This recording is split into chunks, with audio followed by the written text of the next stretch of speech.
오늘도 계속해서 우리가 마태복음 13장에 기록된 하나님 나라의 비유에 대해서 함께 말씀을 통해서 살펴보고 있습니다. 지난주에 우리가 함께 살펴봤던 비유는 겨자씨 그리고 누룩에 대한 비유였는데요. 이것을 통해서 하나님의 나라는 작게 시작하지만 다른 것을 품을 수 있을 정도로 크게 성장하고, 또 하나님의 나라는 보이지 않지만 그 안에서 엄청난 힘으로 능력으로 성장하고 있다라는 것을 함께 나누었습니다. 간절히 바라기는 우리가 꿈꾸는 하나님의 나라가, 또 우리가 만들어갈 하나님의 나라가 이러한 균형을 갖춘 하나님의 나라 되기를 간절히 소원합니다. 그래서 겉으로 보기에도 훌륭한 하나님의 나라지만 그 안에 움직이는 힘 역시 하나님의 능력으로, 하나님의 역사로 이루어지는 귀한 역사 있기를 간절히 소원합니다. 계속해서 오늘도 하나님의 나라에 대해서 우리가 함께 살펴보게 될 건데요. 오늘 우리가 함께 읽은 비유는 감추어진 보화를 발견한 한 사람의 이야기와 또 좋은 진주를 사기 위해 노력했던 한 사람의 이야기를 기록하고 있습니다. 그런데 비유는 두 가지지만 이 두 비유 다 사실은 한 가지 주제에 대해서 이야기하고 있습니다. 바로 하나님 나라의 가치가 어떠한 것인가라는 것과 그 하나님 나라를 소유하기 위해서 우리가 어떻게 해야만 하는가에 대한 태도의 이야기를 담고 있습니다. 바라기는 오늘 비유를 통해서 하나님 나라의 가치를 우리가 다시 한 번 더 깨닫는 시간 되기를 소원합니다. 우리 안에 하나님 나라가 행여 그 가치가 떨어져 있었다면 오늘 말씀을 통해 다시 한 번 더 그 가치를 되새기는 시간 되기를 소원합니다. 더 나아가서 그 하나님 나라를 소유하기 위해서 내가 잃어버렸던 내 삶의 태도가 있다면, 믿음의 삶이 있다면 회복하는 시간 되기를 간절히 소원합니다. 먼저 오늘 예수님께서는 감춰진 보화를 통해 하나님 나라에 대해서 말씀해 주고 있습니다. 오늘 보면 44절 말씀인데요. 우리가 함께 읽어보도록 하겠습니다. 함께 읽겠습니다. 시작.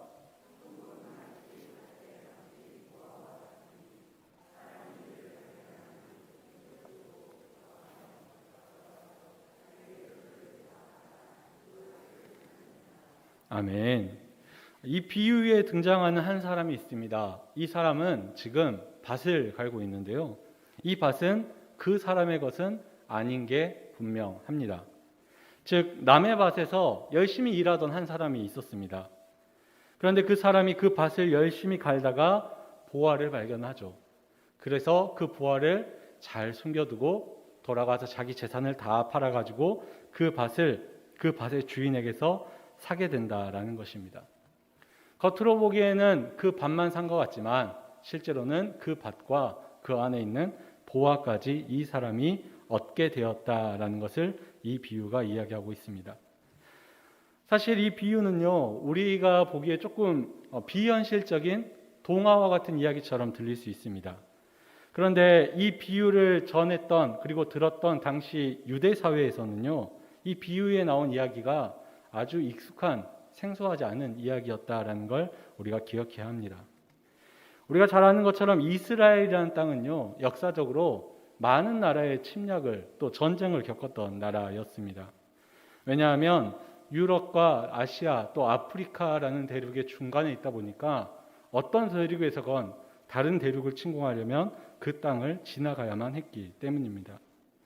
그래서 마치 우리나라가 반도라는 지리적 위치 때문에 다른 나라의 침공을 많이 받았던 것처럼 이 이스라엘도 그렇게 많은 전쟁과 침략을 당해야만 했었습니다. 그런 이스라엘 사람들에게 있어서 이 자신이 가진 재산을 언제 생길지 모르는 전쟁으로부터 지킬 수 있는 방법은 바로 땅에 그 재산을 묻는 것이었습니다. 왜냐하면 내가 묻어놓고 나만 알고 있는 그곳에 재산을 두면 누군가 그 재산을 훔쳐갈 일이 없었기 때문입니다. 그래서 실제로 유대인들은 재산을 지키기 위해서 자기만 아는 곳에 땅 속에 재산을 묻어두곤 했습니다. 그래서 전쟁뿐만 아니라 오랜 기간 동안 여행을 다녀온다거나 혹은 도둑을 맞지 않기 위해서 그러한 방식으로 자신의 재산을 지켰습니다. 그곳이 가장 안전하다라고 생각했기 때문입니다. 이 말씀을 준비하다 보니까 이 사람이 생각이 났습니다.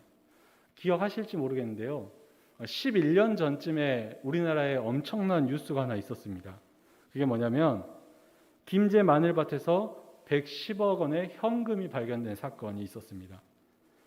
오랫동안 뉴스에서 회자됐던 이야기인데요. 불법 도박으로 번 돈을 숨기기 위해서 마늘밭 안에다가 그 돈을 감춰놨던 사건을 우리가 기억하고 있습니다. 혹시 이 사람이 성경을 보고 그랬을까라는 생각도 해보게 되는데요. 아무튼 돈다발이 발견되기 전까지 그 돈의 주인 혹은 관련된 그 소수를 제외하고는 그 누구도 거기에 돈이 있을 거다라는 걸 알지 못했다라는 거죠. 그래서 그때 제가 그런 생각을 했던 것 같습니다. 그때도 이제 제가 열심히 사역을 하고 있었으니까요. 하나님, 저한테 종민아 김제 마늘밭에 가서 땅을 좀 사라라고 했으면 제가 제 모든 소유를 다 팔아가지고 그 마늘밭을 사서 그랬으면 저희가 만나지 못했겠죠. 지금은 저는 그냥 마늘을 사 먹고 있습니다. 아무튼 이렇게 땅 속의 재산을 보관하는 방법은 이스라엘에서는 절대로 이상한 일이 아니었다라는 것입니다. 그래서 우리가 잘 아는 달란트 비유를 보면요, 거기 나오는 종도 한 달란트 받은 종이 어디다가 그 달란트를 넣어놓습니까? 땅 속에 감추어 놓습니다. 그가 뭐 새로운 방법을 찾은 게 아니고요, 그냥 일반적으로 유대인들이 하던 방식대로 했다라는 것이죠. 그러다 보니 이런 땅 속에 사람들이 알지 못하는 곳에 많은 재물들이 감춰져 있었고 우연치 않게 그것을 발견하는 일들도 실제로 있었다라는 것입니다. 그래서 예수님께서 이 비유로 그들에게 감추어진 보화를 발견한 사람의 이야기를 통해서 하나님의 나라를 이야기하고 있다라는 것이죠. 먼저 이 비유를 통해서 우리가 볼 수 있는 것은 이 감추어진 보화, 즉 하나님의 나라를 발견한 사람이 어떻게 반응해야 되는가에 대해서 이야기하고 있습니다. 오늘 말씀을 보면 이 보화를 발견한 사람은 기뻐한다라고 이야기하고 있습니다. 여러분도 하나님 나라를 발견하시면 기쁘십니까? 대답이 없으신데요. 기쁘시기를 바랍니다. 즉 하나님의 나라를 발견한 사람에게는요, 진짜 기쁨이 있다라는 것이죠. 근데 거기서 멈추지 않습니다. 하나님의 나라를 발견한 사람은요, 그것을 통해서 기쁨을 누린 사람은요, 어떠한 행동을 반드시 하게 된다라는 것입니다. 바로 자기 소유를 다 팔아 그 밭을 사게 된다라는 것이죠. 이 비유에서 가장 중요한 부분이 바로 이것입니다. 자기 소유를 다 팔아서 그 밭을 사는 것. 그래서 우리는 이 비유를 또 아이들 놀이를 통해서 잘 기억하고 있죠. 천국은 마치라는 찬양을 보면 자기 소유를 다 팔아서 그 땅을, 그 밭을 사는데요. 뭘 파냐면 집도 팔고 땅도 팔고 냉장고도 판다라고 가사가 써져 있습니다. 개인적으로는 왜 냉장고를 파는지 잘 모르겠는데요. 집에 값진 게 더 많을 건데. 아무튼 자기 소유를 다 팔아서 그 밭을, 보화가 감춰진 밭을 산다. 그게 바로 천국을 발견한 사람의 모습이다라고 성경은 이야기하고 있습니다. 즉 우리 또한 이 비유에 나온 이 사람처럼 하나님 나라를 기뻐하는 사람이라면, 하나님 나라를 발견한 사람이라면 자기 소유를 다 팔아가지고 그것을 사야 한다라는 것입니다. 절반을 파는 것도 아니고요, 90%를 파는 것도 아닙니다. 다 팔아야 한다라는 것입니다. 그렇다면 여기서 자기 소유를 다 판다라는 것은 과연 무엇을 의미할까요? 문자 그대로 가진 것을 다 파는 것이 진짜 다 파는 것일까요? 진짜 여러분이 전 재산 다 팔아가지고 주일날 헌금함에 헌금하시면 하나님 나라를 얻을 수 있을까요? 그렇다면 이번 주에 다 팔아서 헌금하시기 바랍니다. 믿으십니까? 아멘을 하더라. 이러면 약간 사이비가 되는 거고요. 이 비유를 우리가 잘 이해하기 위해서 이 판다라는 개념을 좀 잘 이해할 필요가 있습니다. 우리가 이제 무언가를 사고 팔 때가 있지 않습니까? 근데 내가 무언가를 팔 때 그 파는 순간 함께 이루어지는 하나의 사건이 있습니다. 그게 뭐냐면요, 소유자가 바뀐다라는 겁니다. 내가 내 물건을 다른 사람에게 파는 순간 소유자가 다른 사람으로 변경된다라는 거죠. 내 소유권을 상대방에게 넘기게 된다라는 겁니다. 그리고 소유권이 넘어가면요, 넘어간 이후로는 더 이상 그 물건을 내 마음대로 할 수가 없다라는 것이죠. 이제 그 물건은 소유권을 가진 그 사람 마음대로, 그 사람 뜻대로 사용되는 것이 당연하다라는 것입니다. 이런 의미에서 오늘 본문은 우리에게 모든 소유를 다 팔아야 한다라고 이야기하고 있습니다. 하나님의 나라를 얻기 위해서 우리는 우리의 소유를 다 팔아야 합니다. 하나님의 나라는 내가 소유권을 주장하고 내가 힘을 주장하고 내가 통치를 주장하는 곳이 아니라 하나님이 왕이 되시고 하나님이 통치하시는 곳이기 때문에 우리의 소유를 다 팔아야 한다라는 것입니다.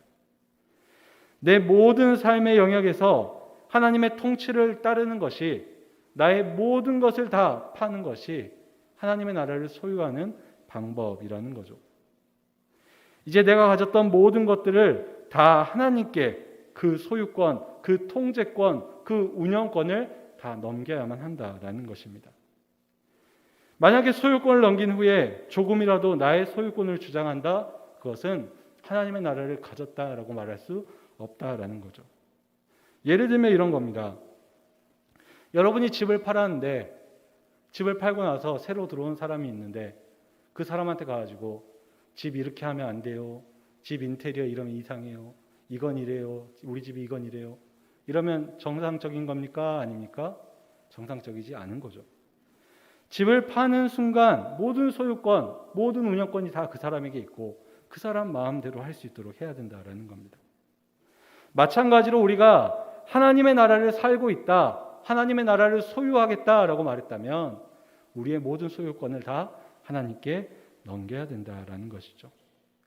그래서 우리는 더 이상 하나님 앞에서 이런 이야기를 할 수가 없습니다. 하나님, 이거 제 몸입니다.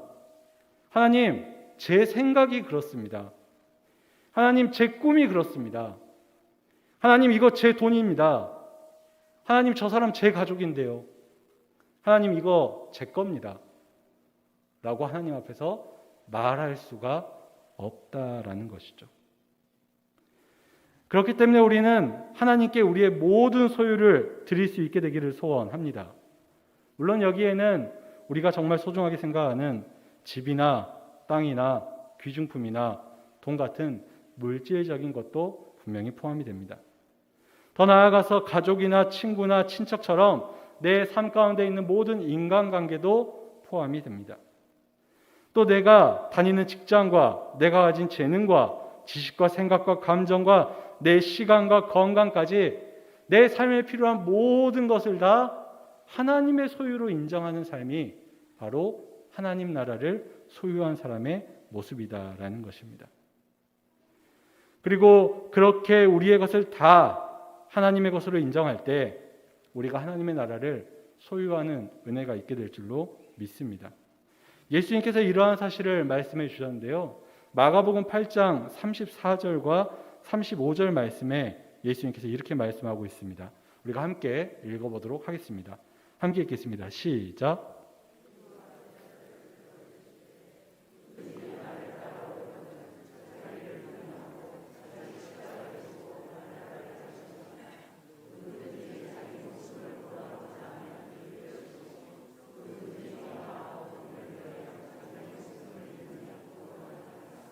아멘.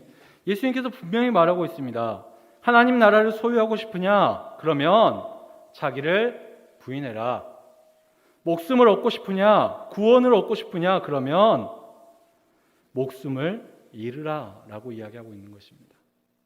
하나님 나라를 소유한다는 것은 결국 실제로 그것을 잃든 잃지 않든 이미 그것이 하나님의 것이라고 인정하고 순종하고 부인하며 살아갈 때 우리가 하나님의 나라를 소유하는 사람이 될 수 있을 줄로 믿습니다.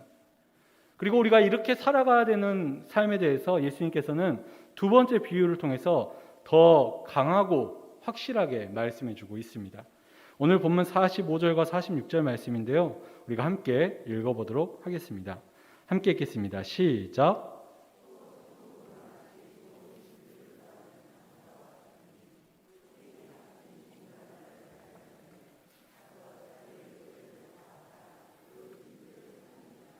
아멘.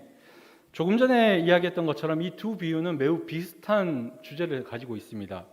그런데 이 앞의 비유, 감추어진 보화를 얻은 사람의 비유와 이 뒤의 비유, 진주를 구하는 사람의 비유는 그 심화의 정도에서 차이가 있습니다. 무슨 말이냐면 진주를 구하는 사람은 감추어진 보화를 찾는 사람보다 훨씬 더 적극적이다라는 것입니다. 물론 감추어진 보화를 발견한 사람도 열심히 일을 했으니까 그것을 발견했을 것입니다. 땅 속에 감춰져 있는, 남들에게 보여주지 않으려고 자기 재산을 감추었는데 얼마나 잘 감춰놨겠습니까? 근데 이 사람이 열심히 일하다 보니 그걸 찾은 거죠. 그런데 이 사람이 아무리 열심히 일해서 그것을 다 찾았고 또 그것을 위해서 자신의 재산을 다 팔아서 그 보화를 얻었다 할지라도 이 사람은 그 가운데서 보화만 얻은 게 아니다라는 거예요. 무엇을 얻었냐면 이 사람은 그 보화가 감춰있던 밭까지 얻었다라는 것이죠. 즉, 이 감추어진 보화를 찾은 사람은 자신의 것을 다 팔아가지고 보화도 얻었지만 밭도 얻었습니다. 그런데 이 두 번째 비유에 나오는 진주를 찾는 사람은요, 완전히 다릅니다. 이 사람은 처음부터 그 목표가 좋은 진주를 찾는 일이었습니다. 좋은 진주를 구하기 위해서 열심히 살았던 사람입니다. 그리고 이 사람은 좋은 진주를 찾자마자 자신의 모든 소유를 다 팔아가지고 그 좋은 진주를 샀습니다. 좋은 진주들을 산 게 아니고요. 좋은 진주와 그걸 구한 사람들을 산 게 아니고요. 좋은 진주 샀습니다. 그렇기 때문에 이 진주를 산 사람이 보화와 밭을 얻은 사람보다 훨씬 더 하나님의 나라를 적극적으로 구했고 훨씬 더 가치 있게 여기는 사람이다라는 것입니다. 그래서 예수님께서 이 비유를 통해서, 두 번째 비유를 통해서요, 우리를 이렇게 살기를 요구하고 있는 것입니다.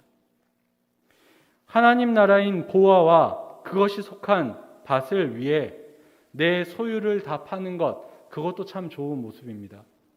그런데 예수님은 어디까지 요구하시냐면요, 오직 진주만을 위해서, 진주 하나를 위해서, 하나님 나라만을 위해서 내 소유를 다 팔 수 있느냐라는 것이죠.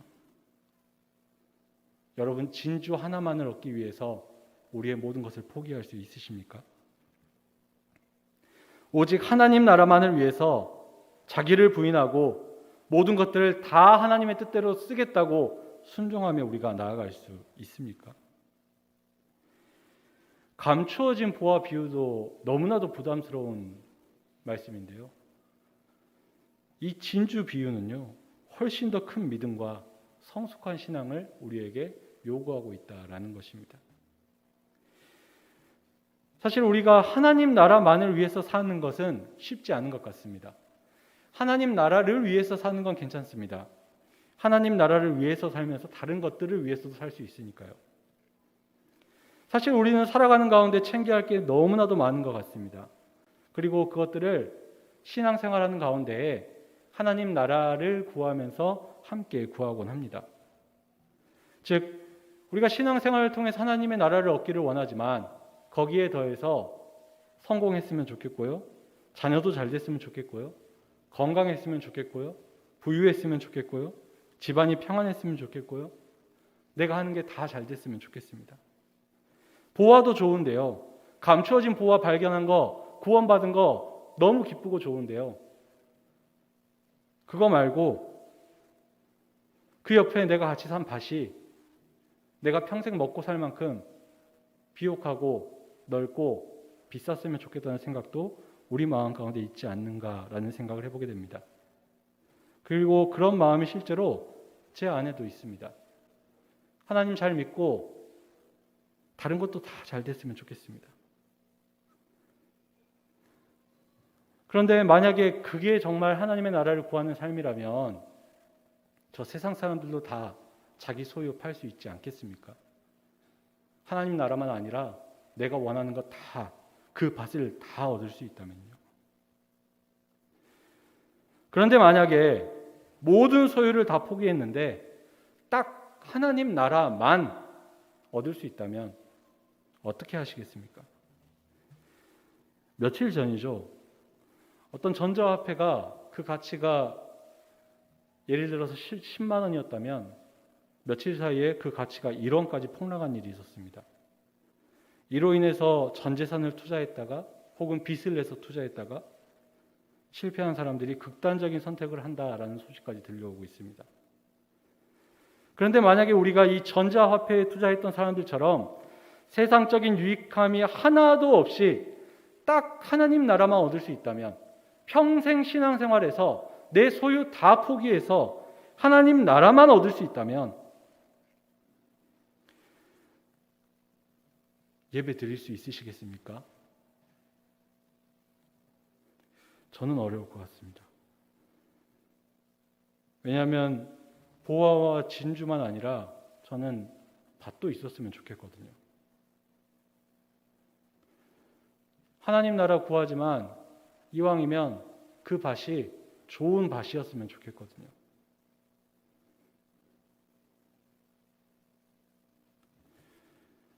하나님 한 분으로 만족한다는 것, 하나님 나라만을 위해 살아간다는 것, 그것을 기뻐하며 살아간다는 것, 참 쉽지 않은 것 같습니다. 그러면 어떻게 해야지 우리에게 그런 삶이 가능할까요? 예수님께서 우리에게 하지도 못할 일을 지금 말씀하고 있는 것일까요? 한 가지 확실한 것은 하나님 나라가 진짜 나에게 그렇게 가치가 있어야 된다라는 것입니다. 세상의 상식으로는 아무런 가치도 없어 보이는 하나님의 나라가 내게는 어떤 것과도 바꿀 수 없는 가치 있는 것이 되어야 한다라는 것입니다. 내 소유를 다 팔아도 괜찮고 내 마음대로 할 수 있는 일이 아무것도 없어도 괜찮을 만큼 하나님 나라가 나에게 소중하고 하나님이 나에게 사랑하는 분이 되면 된다라는 것입니다. 하나님을 향한 믿음이 더 굳건해져야 하고요. 하나님을 향한 사랑이 더 커져야 할 줄로 믿습니다. 그리고 이런 변화는요, 죄송하지만 우리의 힘으로 얻을 수 없습니다. 우리 안에서 일하시는 성령님, 지난주 말씀에 나온 것처럼 보이지 않지만 우리 안에서 폭발적인 능력을 가지고 하나님의 나라를 이뤄가시는 그 성령님의 역사가 우리와 함께할 때 우리가 그렇게 변화되게 될 줄로 믿습니다. 그런 은혜와 사랑이 우리 가운데 있게 될 줄로 믿습니다. 그리고 그것이 우리에게 마침내 이루어지는 그 순간 우리의 입술에서도 이런 고백이 있게 될 줄로 믿습니다. 빌립보서 3장 7절에서 9절 말씀인데요. 바울의 고백입니다. 우리가 함께 읽어보도록 하겠습니다. 함께 읽겠습니다. 시작.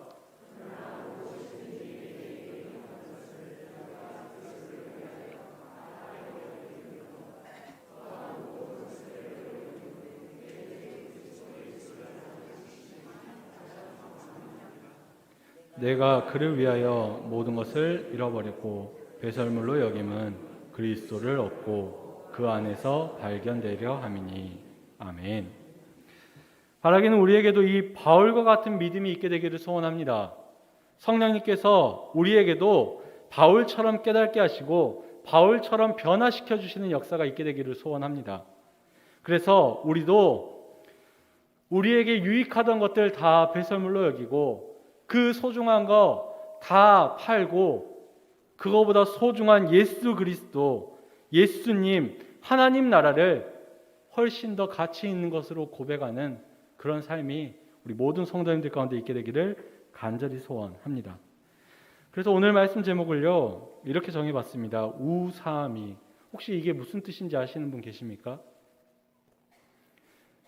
이게 제가 실제 문장을 주보에 기록하기가 좀 그래서 줄임말로 적어봤습니다. 무슨 말이냐면요, 우리 사장님이 미쳤어요 라는 말입니다. 길을 가다 보면 종종 볼 수 있죠. 아주 염가의 물건을 갑자기 파는 그런 모습을 볼 때 이런 문구를 우리가 보게 됩니다. 사실 누군가에게 봤을 때는 오늘 비유에 나온 이 사람들이 제정신인 사람으로 보이지 않을 겁니다. 아니 왜 전 재산을 팔아서 그 밭을 사지? 아니 왜 전 재산을 팔아서 그 진주를 사지? 그들 눈에는요 이 사람들이 이해되지 않을 겁니다. 그들 눈에는 이 사람들이 죄송합니다. 미친 사람처럼 보이겠죠? 하지만 하나님 보시기에도 과연 그럴까요? 하나님 보시기에 이 사람들은 지극히 정상적인 사람들이고요. 아주 지혜로운 사람들인 것입니다. 이 사람들이 하나님 나라라는 보화와 진주를 얻었기 때문입니다. 그래서 오늘 비유에 나오는 사람들은 세상에서는 미쳤다라고 말할 수 있지만 하나님께서는 잘했다라고 칭찬하는 자라는 것입니다. 반대로 생각해 보면요. 스스로 성도, 스스로 믿는 자라고 말하면서 자기 소유를 다 지키면서 더 악착같이 모으면서 살아가는 모습이 있다면 누가 보기에 정상적인 사람입니까? 세상이 보기에 정상적인 사람이죠. 하나님이 보시기엔 어떤 사람일까요? 그래서 여러분께 한번 묻고 싶습니다. 여러분은 누가 보기에 지혜롭고 정상적이고 잘한 사람으로 기억되고 싶으십니까? 그렇게 보이고 싶은 대상을 위해서 기뻐하며 우리의 모든 소유를 다 파는 저와 여러분 되기를 간절히 소원합니다.